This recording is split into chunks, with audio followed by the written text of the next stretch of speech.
Cool, so let me get started. So welcome to Strategy Against Narrow Plans. So the things I'm going to do in this lecture, first I'm going to talk about just like what it looks like when you're hitting a plan or an affirmative that defends very specific advocacy. Then in terms of responding, we go over theoretical responses and explain, and then I'm going to explain other generic responses, like philosophical entities you can use. We're going to talk about just generally how to prep for a tournament when you know that people are going to be running narrow plans. So what to do to be able to predict where you're going to hit, and then finally how to cut specific answers to narrow plans that you know you might hit at a tournament. So first, just broadly, the affirmative gets to read a plan when they they get to defend implementing a resolution in a specific way or in a specific subset of instances. And so usually plans that are very narrow will both specify the means of implementing the resolution. So on this topic, it would be a specific type of national service. We'll also specify an actor that is substantially more narrow in the resolution or doing it in an instance that is much more narrow.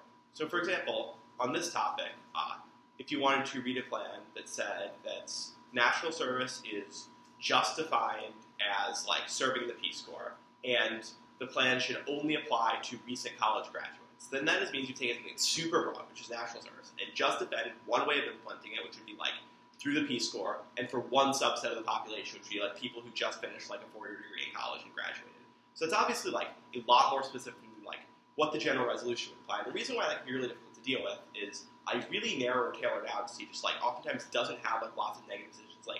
If you had a counterplan about conscription and big dissents and talk about the harms of military conscription, they just wouldn't apply to this plan and wouldn't have any responses. Or if you had turns about backlash, people really hated the military, or people hated Teach for America or AmeriCorps or whatever, those wouldn't apply because the plan isn't defending any of those. So when you're trying to craft a strategy to respond to a plan like this, you want to keep that in mind, the fact that there are many, many generic types of strategies that the plan can get out of. That being said, the first thing I want to talk about is how you can utilize theory to respond to these, because it might be kind of abusive that most of the prep you did doesn't apply to the app you just did. There are a lot of ways to call people out on theory. The first and most obvious response is just generic plans bad theory, which says the app has to defend the resolution as a general principle. While there are a lot of solid arguments for this shell, the biggest problem with it is just anyone running a plan knows it forwards and backwards, and they are very, very prepped on it. So if you had a super narrow plan app, you know that debater knew that they could hit plans bad theory. You know it's the first thing they thought of when they were writing front lines. So while it's a good shell to read and there's a valid ballot on it, you're oftentimes pushing the debate towards the place where your opponent might be the most prepped out, which means that you're going to be fighting an uphill battle. So in general, I'd recommend instead of just giving a generic theory shell that says the affirmative has to defend the resolution general principle, it's better to find more specific and nuanced ways to make that argument. So the first way you can do this is read a theory shell that creates stipulations or conditions under which an app could run a plan. So for example, instead of reading an interpretation that says the app has to defend the resolution on balance, you can read an interpret that says if the app wants to defend a specific instance of implementing the resolution, they must also read a utilitarian framework with it. Because for example, say your opponent read a really specific plan, but then also had the anthological framework that was means-based. And your theory shell would say that if the app's going to read something really specific, they need to have an ethical framework that's very open and allows for the negative to still have ground. And then you could say the alternative is when the app reads it with a very constrictive framework. That means the plan is both very narrow, and because the framework's so narrow, there's just no conceivable negative ground. There are a lot of other arguments that generally just identify some combinations of things the app does. So another shell that you can read a lot is the affirmative can't read affirmative framework choice if they had that shell in the AC plus a plan, or the affirmative can't read a plan and then also say the app gets an VBI17, because lots of affirmatives will do that as a preempt. So anything that kind of gives you a violation that's a level of specificity above what they did. And again, because it's they read a plan and they did something else, and that's why it's abusive. So then when you're running the shell, you want to make your standards really specific to why the combination of things the app did was bad. So if you want to run the shell that says if the app runs a specific plan, they have to defend util, then you don't want your standards to be the same as a generic plan's bad shell, because then they can use their plan's good blocks to answer. Instead, you want it to be specific reasons why an affirmative that defends both the deontological framework and a really narrow plan is uniquely hard to beat, and why a framework that was utilitarian would have solved for that and would have allowed you to have the ground you need in order to answer the app and engage with it. So the second kind of just iteration of plans bad theory that is better is Niebelty. Y'all have probably heard of this. This is the argument our esteemed director of the camp wrote in an article a while ago that says that the affirmative has to have an interpretation of the resolution that is semantically valid or grammatically coherent or correct. And then the argument is that lots of times resolutions are worded using something called a bare plural, which is just a way of phrasing a sentence that establishes a generic category of objects or actions instead of like any specific instance. This argument is really good, but because it was really good, everyone started reading it 2 years ago, so kind of like the generic plans bad shell, most people reading plans have a really good prep table-T and just thought it was like probably worth mentioning. You can read more about it if you're interested. The second line of theoretical objections you make to a plan, in addition to conditions on plans and table-T. This is the third way you can run plans bad fair by folks. So the third thing you can do is read a plan or read a theory shell that just says that the way that they specify was wrong. So you have the theory shells, you can set conditions, like the app has to read each framework theory plan. But you can also just read theory shells that says the app has to specify to one level more generic than what they did. So for example, if I read the plan that said that the app could apply that we have to do we have to do compulsory service in the Peace Corps, and it only applies to college graduates, I could read a theory or interpret that says if the app specifies a specific type of compulsory service, they must make it mandatory for all citizens, which means you couldn't have the second level specificity, which is everyone has to serve in the Peace Corps and it's only limited to recent college graduates. Or conversely, you could say if the app wants to specify a demographic of people that are compelled to serve, so recent college graduates or people who are 18 or 20, they must defend generic service and defend any type of national service. So for example, another plan that would violate this theory shell would be the app that says that we should conscript everyone between 18 and 20 to the military. Because this interp would say you have to either only defend making national service compulsory generically for everyone who's 18 to 20, or you have to defend conscription, but you can't specify that demographic for it. And the reason why this could be abusive is because oftentimes it's extra levels of specificity that make a plan uniquely hard to respond to. I think the most egregious example of this I can remember is 4 years ago there was a topic that said that the topic was developing countries ought to prioritize environmental protection above resource extraction. This is super broad, but also probably requires a plan. So there are just hundreds of plans that specify random countries and also instances of resource extraction. There was one school, I can't remember who it was, who read a plan that was right now in Kenya, there are child slaves being able to being used to mine cobalt and zinc in dangerous conditions. The plan was Kenya should stop using child slaves to mine heavy metals in dangerous conditions. There is no conceivable answer to that plan. There is no critique that would ever beat it. There is no disad. There are no turns that would ever justify using child slaves to mine heavy metals in dangerous conditions. So the correct response to that plan is theory, which would say something if the app wants to specify a certain type of resource extraction, they can't specify a country. Or if the app wants to specify a demographic of the population, children in Kenya, they have to defend generically that resource extraction is bad. They can't say it's in one industry. And so you'd argue that the abuse comes from the fact they specified a country, an industry, and a type of worker. And so those 3 levels of specification are what makes the plan unanswerable, what means there's no refutable ground. And so the more specifically you can word your kind of conditional theory interp to be specific to what about the way the plan specifies makes it abusive, the stronger your case is. Especially because just some plans are abusive, and when you're up against one of those, you want to describe the abuse as precisely as possible when you're making your theory interp, when you're answering it. So that's kind of how to run plans bad. There are a few other theory shells though that are fairly generic that can attack many broad plans. The first of those is solvency advocate theory. That says that the affirmative needs to have one card that is an author that specifically advocates for doing the plan and explains how it is implemented. That is what a solvency advocate is for the app. A lot of times, really specific plans don't have a great solvency advocate. Because what happens is someone kind of makes something up before the term and thinks it's a cool idea, and they find an author that kind of agrees with them and implies this could be possible, and they just stick that on the plan text and they read it really fast and they hope no one notices. That's not good enough. I don't care how good they say their solvency advocate is, it's not good enough. So what you want to do is make theory interpretations as that conditions that all solvency advocate authors have to make. So for example, you create an interpretation that says the author has to explicitly endorse doing the action of the plan in their article and your opponent needs to read it. Or you could say that their solvency advocate needs to provide a solvency mechanism that explains what it looks like for the act of the resolution to implement the plan. Or the solvency advocate has to explain how the plan is implemented. And so those are all reasons why, even if the app ran a plan, and even if the plan doesn't violate other theory shells, say they read a util framework and they just said let's do the Peace Corps instead of let's do the Peace Corps only for college students, so your other theory shells don't apply. If their solvency advocate still sucks, you still get a violation of this theory shell.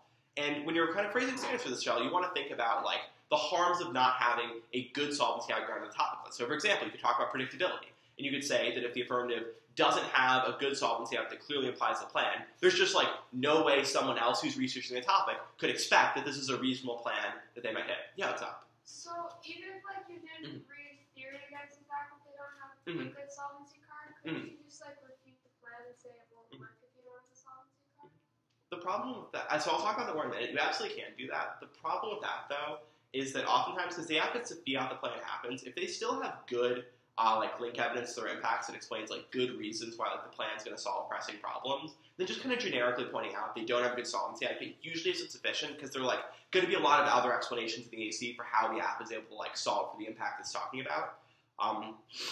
So generally then that means that if you say like the solvency advocate isn't predictable, then that is a reason why like you couldn't have like researched it and you couldn't even cut the answers because you probably do need like specific answers or indicts the plan or else you're not going to win.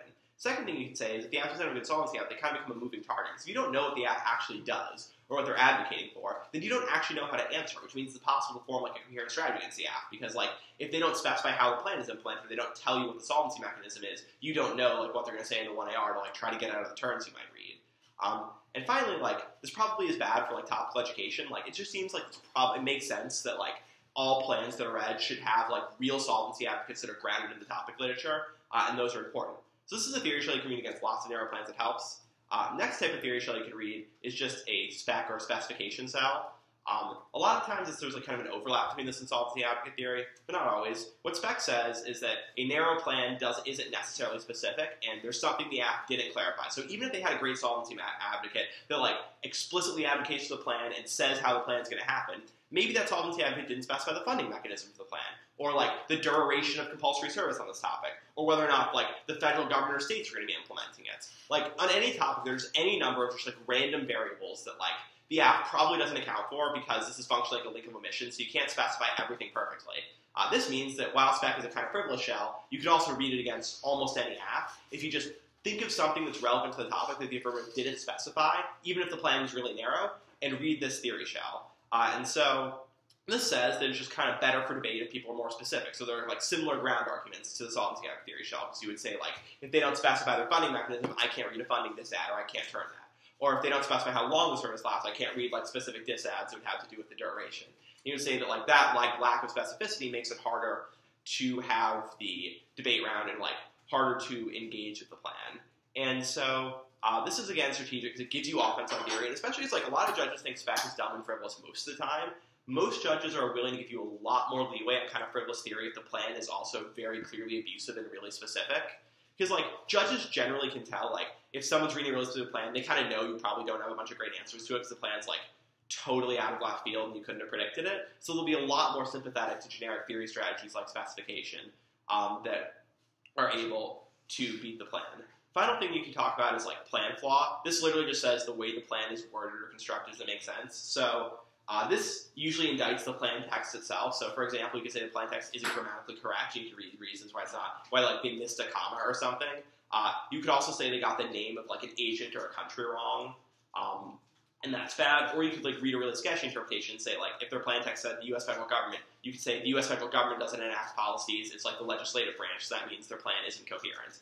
And so what just plan flaw says is that if the plan isn't a coherent statement or isn't accurately worded, the judge can't vote on it. And so there are both just arguments about like coherency and why it's important to like phrase things in a grammatically correct way. And there are also like policymaking education arguments that say, for example, that like the like wording of laws in Congress is really precise. We need to learn to have like precise definitions of policy actions now. And so this is the kind of shell that like can be really frivolous and silly. Like for example, if you read like the U.S. federal government doesn't actually pass policies in term, but it can also be really effective. Like my junior year, this is also on the environmental protection topic. Like the top seed of the TOC broke a new plan in quarters and he lost because he just like had the wrong name for like Pakistan, like whatever the official government is, I think. It was like some country, and he just like got it wrong, and he lost the plan flaw because he just used the wrong specific official name for a country. And he was like 7-0 in prelims and top speaker. He just was like, that was it, because he messed up and had a bad plan. So this is something that's really helpful if you're hitting a specific plan and you want to read plan flaw. You should like look through the speech doc and look at the advocate text and see if there are any obvious mistakes you know. This is also something you can look when you're prepping a plan, because usually when there's a flaw in someone's plan, they don't know it, so they'll like upload their plan to the wiki and they'll have their plan text there because they don't realize there's a flaw. So that means if you're like looking at the caseless wiki and you see a plan you might hit, and you're like, wait, this sentence makes no sense, or like they clearly mislabeled this country or actor, then that means that you know to prep a plan flaw shell against that plan. So those are just kind of like generic theory responses you can make against most narrow plans that like really just depend on what the plan is, which means that it works in most rounds because you can read solvency advocate theory against most narrow plans. You don't need like specific answers to that plan. You can read spec against like most narrow plans. Second way you can respond Yeah, what's up? For plan file, do you need a card, or can you just analytically write the theory shell? Either. It depends. So, you still have to explain the argument. So if you're confident explaining, why they needed a comma in the place in the sense they didn't have it analytically, there's no reason you can't just, make the grammar argument on your own.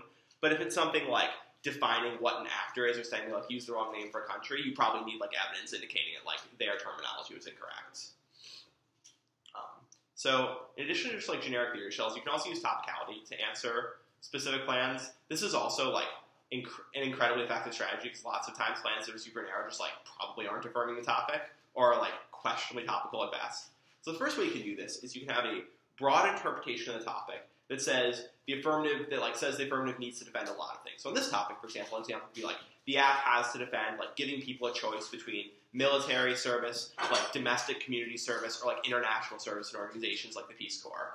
And so that means that because national service means all three of those things, an app is only topical or is only compelling national service, if it enacts a policy that requires people to serve in all three branches to some degree, whether it be giving people a choice or making people rotate through types of services or whatever. And you would say that any act that was more specific wasn't topical. Because remember, the topicality deals with whether or not the affirmative is using the correct definition or interpretations of words in the topic. So if you define compulsory service as something that's really broad and say the app's only defending one part of it, then that means they aren't being topical and they aren't defending the whole resolution.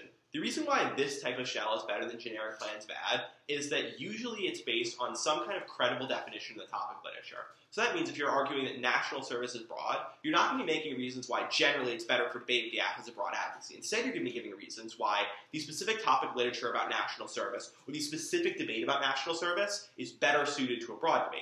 So you can make arguments about topic lit and say that most authors in the topic literature use it to refer to all three things, which means your definition is most consistent with how it research the topic. Or you could say that there's really important policy education in all three areas, and that means the topic needs to include all of them, or else we're going to be deprived of topic-specific education on national service that we would lose out about, which is harmful. And you can also make arguments about how they over-limit the topic, and you give examples of specific negative strategies on the topic you would have liked to read that they can't. So if you have specific disads to community service and you're only defending military conscription, you could give those examples of ground you lost in the NC that you couldn't use to beat the app that you wanted to. And that's really effective. It paints a really clear story of the abuse, and it makes it really clear to the judge what you did or why your opponent's untopical interpretation made it hard for you to have a good NC strategy. So the other way you can approach topicality is you can just pick a different narrow interpretation of the topic and say only that one is correct. For example, say they're the Peace Corps app, you can just read a theory shell that says only conscription is topical. And you could say that national service means service in the military. This also very cleanly it shows that the narrow plan isn't topical because you're just saying that there's a different interpret of the topic. And so this means you can kind of do the same things you do with the broad shell. You would give topic-specific reasons why the topic that overwhelmingly indicates that your narrow interp is more correct than their narrow interp, why education on military service or the thing you're saying is topical is more important than education about any other issue of the topic. And so the reason why it's really strategic to write this kind of shell is you can read it bidirectionally. So you could, for example, have a T shell that says only military service is topical, and then a T shell that says only domestic community service is topical. And so then, no matter what, when you hit a really specific military app or a really specific app about domestic service, you have a T shell ready you can read against it. So if you're caught off guard, you'll always have offense on topicality because they either read a military service app and violate the T national services domestic service interp, or they read the domestic service app and they violate T national service means military service. So if you really like topicality, this is helpful. But it also just means that you will never not have good theory offense against a narrow plan. So that means when you're preparing for a topic, thinking about generic topicality shells is one of the first things you should think of. So if you do a couple hours of reading on the national service topic start, you're probably going to realize that there are a few different conceptions of national service, and they include things like military service and international service and charitable work and whatever. And so if you know that, one of the first things you should be prepping for your neg prep is either a broad T interp that indicts specific plans, or a T shell that says that one of the types of service is correct and the others are wrong. Because if you know that it's likely you're going to hit plans that define service in different ways, you want to at least have topicality to be prepared. That's guaranteed offense on theory. That's always a way you can beat the narrow plan or win the round.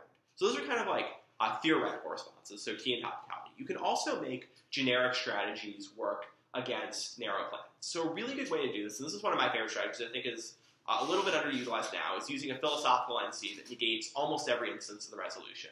So, for example, this is something that defends a really restrictive philosophical framework that is a large number of moral prohibitions. And if you defend a framework that establishes a very high burden of what action is morally prohibited, there's a chance that even if the plan is super, super specific, it probably still violates the NC framework. So, for example, a libertarianism framework on the neg says the government can't do, like, most things, because that framework establishes a lot of prohibitions on anything that, like, violates the rights of citizens. That means that even if, like, a libertarian NC is, like, a little bit more responsive to conscription act, it would also negate the statement that, like, recent college graduates should have to do compulsory service in the Peace Corps. That's still, like, compelling them to do something, and it would still be, like, a violation of their negative rights. So that means that as long as you just kind of get good at, like, accepting short explanations for, like, why the affirmative is still morally prohibited under the NC framework, a philosophical NC can, like, be really effective in answering plans, because it means you don't have to answer the plan at all. Like, if I read that plan, I just read, like, a libertarianism NC, my neg strat could be, like, 3 minutes on the NC, and then just 4 minutes answering the app framework. I don't have to touch the substance, because if I win that, like, the plan is still morally prohibited under the NC framework, all I have to do to win the round is win the framework debate. So that means if you feel really comfortable answering the app framework, or you're really prepped on framework, even if you don't have answers to the plan, you can still debate framework instead of the plan and win reasons why the plan isn't applicable in a round. This is also really helpful because you can usually pair this with a T-shell. So for example, your NC strat could be like a really narrow NC, so like libertarianism or like Kant NC, then a T-shell that the app violates, and then framework answers. And that's like 7 minutes of like really useful speech time. Because especially like if you don't have like any good like carded turns to the plan because it's too specific, you're wasting your time to just make like a bunch of blippy defensive arguments because the app's definitely prepared to defend the substance of their plan. So instead, you want to look for arguments that are sufficient to beat the app that the app might not be as well prepared for. Like say they have a util framework that's like 3 cards and that's it. And they're like, the util cards everyone reads. And you're like, oh, I know why the Waller 97 card is really stupid, so I'm going to make 8 answers to it instead of answering their absurdly specific plan. Like that's really useful because like if their plan doesn't get offense under the NC framework and their util framework is really bad, answering the util framework is a way to make it so the plan doesn't count for any offense in the round, and that's really important. The second thing you can do in terms of like generic prep is you can look to critiques. So the reason why this can be difficult is oftentimes Ks have very generic links. They'll say it's bad to use the state, or they'll broadly say the concept of compulsory or the concept of service is bad, and they'll say that that means that the app like is doing something harmful and making the world worse. Specific plans are really good for getting around this because they just say that even if the critique is condemning something in most instances, the plan is either too small to matter or it's an exception to the rule that the K establishes. And then debaters writing specific plans against critiques will just say in the 1AR that because of this, the critique doesn't have a real link to the app, which means the impacts are significantly diminished. So what you want to do is look for critiques that either kind of indict like any reasonable version of the app or like have a very, very strong link to just like state action or something generic being bad. So an example of that on this topic would be like the biopower critique that says that like the government can't compel people to like subscribe to certain conceptions of national service and acts. And this would say that like any instance of biopower is bad. So even if the app is really, really specific, it only specifies like what instance of national service, like if the government still gets to control people's bodies and still control like whether or not they buy into like national service, that would still be a reason why the critique would link to the app. And a lot of times, what types of critiques does change by the topic. So like, to give another old example, because I'm super old, my senior year, the Jan-Fed topic was that the United States ought to require employers to pay like a living wage. So a critique that I read on a lot of rounds was just a critique of like statistical economic analysis that said that like using neutral economic data was bad. The reason why this linked to most apps is most apps that are really specific included like really good empirics on why their super specific definition of the living wage or super specific implementation of the living wage was good. And so this critique would still link to them because it indicted something that all of these apps did.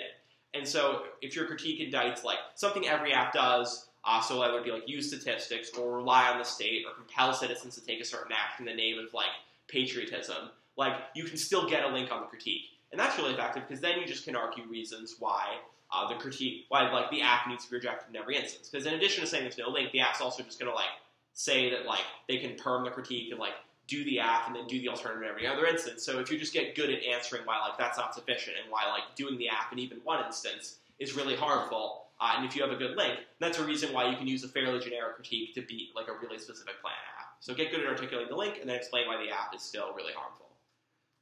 So that's kind of like an overview to the generic strategies you should have going to a tournament if you don't really know anything about the specific plans you're being run. And so that's like kind of the first stage of your negative prep. when you're going to a tournament where you know you're going to hit specific plans. But it shouldn't end there. Like, once you cut your T-shells and once you're, like, feel confident on solvency advocate theory and have a philosophical NCNK ready, that's not, like, the end of the road. And the reason for this is that before tournaments, you usually have an opportunity to get really specific in how you indict a lot of specific plans. So just kind of generally, if you know you're going to be going to big tournaments on topic, you want to try to stay informed to anticipate narrow plans. And so there are a couple things you should do. The first is you should kind of keep reading throughout the topic. Like, read more topic literature, read about new instances of implementing the resolution. Because this means that you can kind of on your own start to see, like, maybe like there's a really good example of national service working in like Chile. So, like, maybe you can know if you see an article about that, like, it's really likely an app, like, says that they defend, like, the Chilean model in the United States should, like, implement a national service program modeled after, like, the successful one in this country. And so that means that, like, once you get a good idea of what narrow plans might be, you can start just kind of doing work on your own before anyone's ever read them. So you can be ready to hit that plan. The second thing you can do is look at the caseless wiki, which is, like, it's like NDC, if you haven't been on it, it's NDCALD Coaches Caseless Wiki. Just Google that, will get the first result. Because on this wiki, people post cites for their cases. They also post their advocacy text if they're running a specific plan.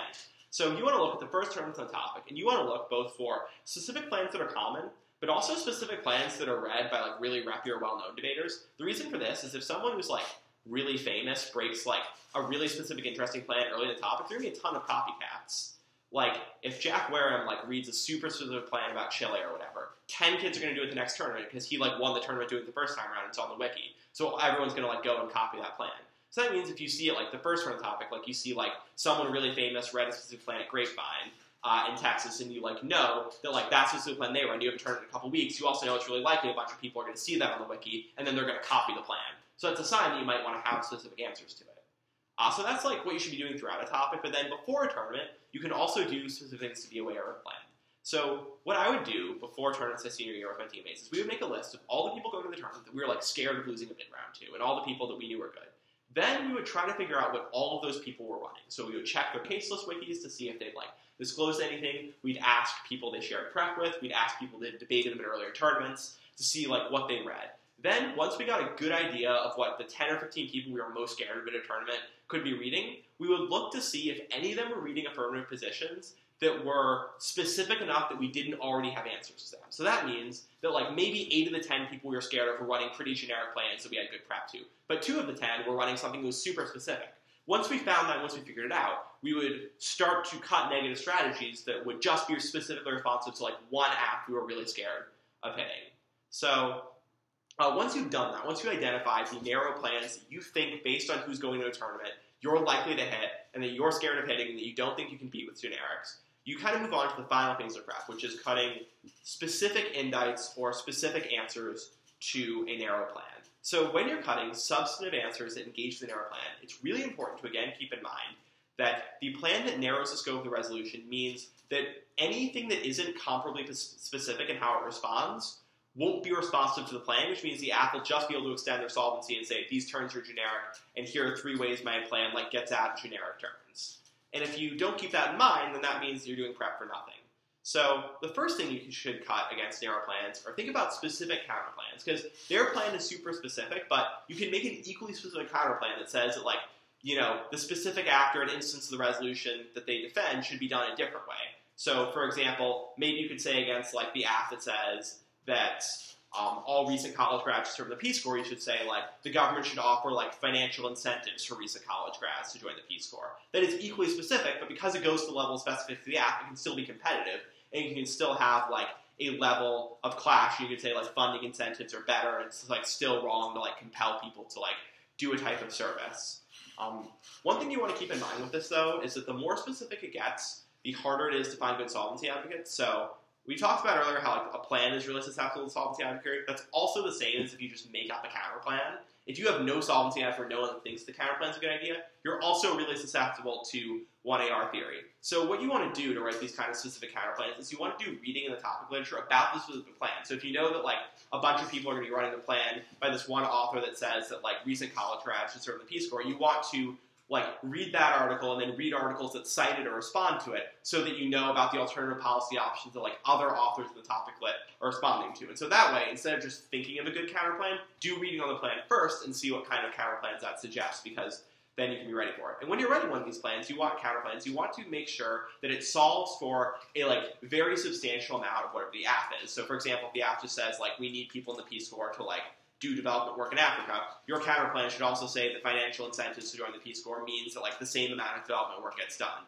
because that mitigates the realistic advantages of the app. And the second thing you need, obviously, is a net benefit. So, for example, you have a philosophical net benefit. You could say if the counter plan solves for the app just as well as the app, but it doesn't conscript and compel people to do something, that's a reason to prefer the counter plan.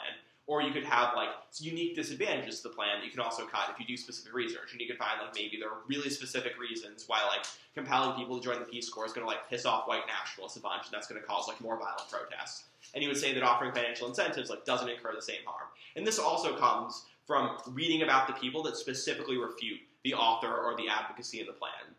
It comes from in-depth reading. And a lot of time, because they'll post their solvency advocate on the wiki, you can go to the article that is their solvency advocate and use that as a starting point for your research. That also lets you know ahead of time if their solvency advocate sucks.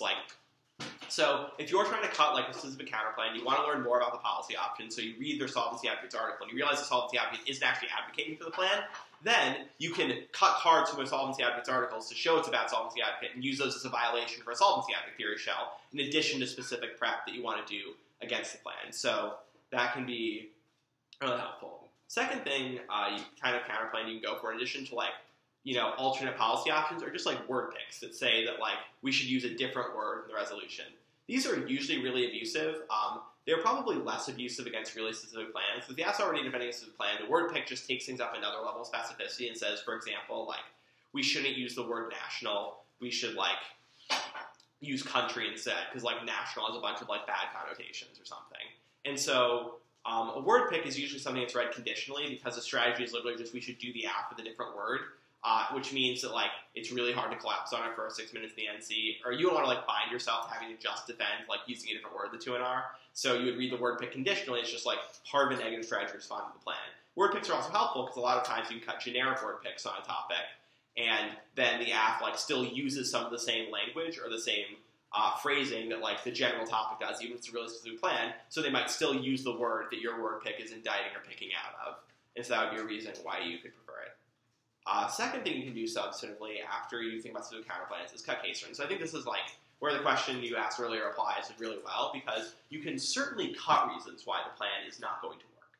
Because really specific plans still rely on a solvency mechanism. They still say that taking a certain action is going to achieve a certain goal or produce a certain result. There are always reasons why just an idea isn't going to work. So you can cut terms that say that there are just reasons why banning something or prescribing a certain type of service just won't be effective in achieving its goal and will have adverse effects. And so that means you cut very specific solvency terms. That means you're in a really good position to answer whatever the plan is and answer the plan's specific impacts, which means you can short circuit a lot of their specific impacts. Again, this just comes from doing research about the specific plan. So the more specific you make your terms to the plan, the more responsive they'll be, and the better they'll do. Because when you're cutting terms, remember, you're cutting terms to the plan, not the resolution, because when the app reads the plan, it becomes the resolution for round, so when you're ready to respond to it. Finally, you can just respond with disadvantages that are really specific to whatever the plan is. In policy debate, for example, where every app defends a different plan, all disads are written to link to different apps, so there's never a generic disad in policy debate that you read every round. And so it's also kind of how you want to think about it. You can't read generic disads against general plans. Instead, you probably need to cut at least new links for disads or new disadvantages entirely to plans that you know that you're going to hit. This can be helpful because sometimes work you do cutting a disad is also work that you can use to read disads against other plans in the topic. So that is substantively most of what I have. That went a little faster than I thought. Do y'all have any more questions about what types of strategies or ways of responding to plans? Or anything I talked about that wasn't super clear? Alright, awesome. Alright, so if no one has any more questions,